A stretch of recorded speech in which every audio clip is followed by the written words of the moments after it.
Hello, let me tell you a story. During World War II, many of our planes were being shot down over Germany and the pilots were being killed.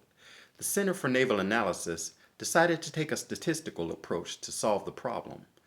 After each mission, the planes would fly back there. They would examine the bullet holes to determine where was the most vulnerable part of the plane.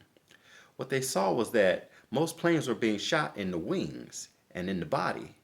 So they decided that if they reinforced those areas, then they would be able to save the pilots. But there were some that argued, well, no, the engine, the cockpit, and parts of the tail are the most vulnerable.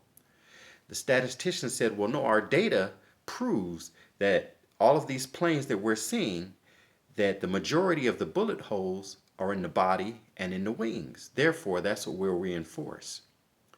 Until one statistician stepped forward and explain that the reason you aren't seeing bullet holes in engines and in the cockpit and in those parts of the tail is because those planes aren't coming home.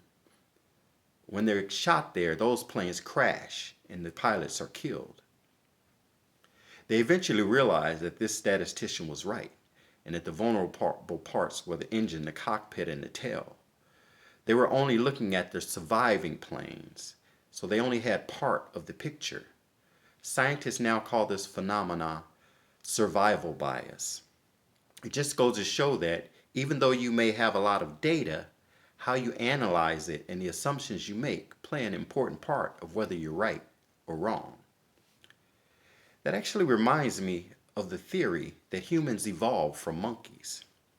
I've seen the charts where they have monkeys, the evolution.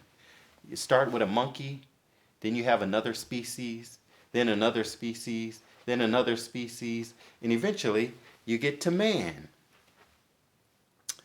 Monkeys are still here today. They can live in this environment. We are still here today. We can survive and thrive and live in this environment. So that would imply that all of those species in between can survive and thrive in this environment as well. But yet, none of those other species are here.